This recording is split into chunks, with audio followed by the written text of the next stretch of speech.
Good morning, children. How are you all? Hope you all are happy and safe at home. बच्चों, आज मैं आपको Christmas की story सुनाने जा रही हूँ. Are you all excited? Yes. Okay. So let's begin. बच्चों, बहुत समय पहले एक गांव में एक मैरी नाम की लड़की रहती थी. वो बहुत ही दयालु स्वभाव की थी और हमेशा दूसरों की मदद के लिए तैयार रहती थी. एक दिन वो सो रही थी. तभी वहां एक एंजल आई. देखो बच्चों, सुंदर सी एक एंजल आई और उन्होंने कहा, मैरी, आपका जो बेबी बर्थ लेगा वो इस संसार के लिए बहुत अच्छे काम करेगा और इस संसार में उसका नाम हमेशा अमर रहेगा. ऐसा बोल के एंजल वहां से चली गई और मैरी एकदम उठी. अरे, ये मैंने क्या सपना देखा. बच्चों, उसके कुछ ही दिनों के बाद उनकी शादी उसी गांव में रहने वाले जोसेफ के साथ हुई. उन दोनों की शादी हुई और वो दोनों हैप्पीली रहने लगे.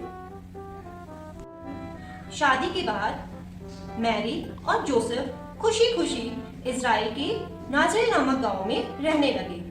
कुछ दिनों के बाद उस शहर के राजा ने ये घोषणा की कि जो लोग यहाँ के निवासी हैं उनकी जनगणना की जाएगी. पर जो जनगणना क्या होती है, जब कोई देश में हम रहते हैं ना, तो हमारी एक गणना की जाती है, काउंट किया जाता है हमें उस देश के नागरिक के रूप में. तो उस गांव के राजा ने भी यही बोला कि जो मेरे नागरिक हैं मेरे देश के, उनकी गणना करो ताकि जो उनकी जरूरतें हैं या जो समस्याएं हैं उनको दूर किया जा सके. लेकिन जोसेफ उस गांव के नहीं थे. राजा की बात सुनकर मैरी और जोसेफ ने अपने शहर बेथलेहम जाने का विचार किया और वहां से वो अपने शहर बेथलेहम के लिए रवाना हुए. बच्चों, उस समय ऐसी कोई गाड़ी नहीं चलती थी कि सभी लोग जल्दी से पहुंच जाएं, है ना. एरोप्लेन या ऐसे ट्रांसपोर्ट्स नहीं हुआ करते थे. उन्हें कई दिन लगे. जब वो बेथलेहम शहर पहुंचे तो रात हो चुकी थी. रात होने की वजह से वहां पर सभी धर्मशालाएं और रुकने के स्थानों की जगह भर चुकी थी. मैरी और जोसेफ ने इधर उधर बहुत ढूंढने की कोशिश की कि उन्हें रात बिताने की जगह मिले, लेकिन वो निराश हुए. उन्हें कहीं जगह नहीं मिली. अंत में उन्हें बेथलेहम शहर के बाहर एक अस्तबल नजर आया. बच्चों, अस्तबल वो जगह होती है जहाँ पर हम रात में अपने एनिमल्स को आराम करने के लिए रखते हैं. उन्हें एक अस्तबल नजर आया और उन्होंने सोचा, क्यों ना हम रात इसी अस्तबल में गुजारें और सुबह अपनी रहने योग्य जगह देखें.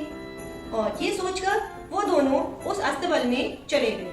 बच्चों, उसी रात अस्तबल में बेबी जीसस का बर्थ हुआ. गांव में चरवाहे एनिमल्स को लेके घूम रहे थे. अचानक से एक तेज रोशनी वाला सितारा चमका. सभी चौंक गए. ये रोशनी वाला तारा क्यों चमक रहा है.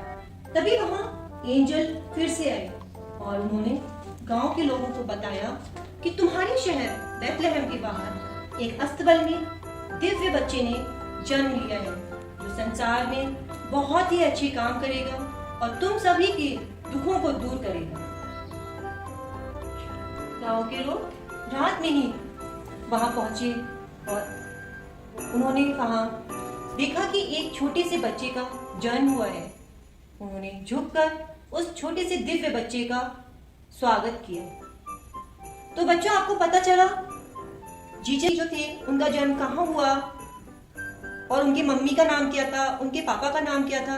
ये सभी चीजें आपको पता चली ना बच्चों, और आपको अच्छी भी लगी ना स्टोरी. बच्चों, उसी दिन से हम 25 दिसंबर को क्रिसमस सेलिब्रेट करते हैं. तो बच्चों, ये थी क्रिसमस सेलिब्रेट करने की वजह और उसका एक छोटा सा स्टोरी. अच्छा, आप सभी ने ये सब देखा ना, डेकोरेशन, है ना. क्या आपने ये क्रिसमस ट्री देखा? ओह, देखा. लेकिन किसी ने ये मास्क देखा? Yes, very good. देखो, हमारी क्रिसमस ट्री ने भी मास्क पहना हुआ है. बिकॉज आपको पता है ना, हमारी सेफ्टी के लिए मास्क कितना जरूरी है. अभी मास्क लगाएं, सैनिटाइजर यूज करें.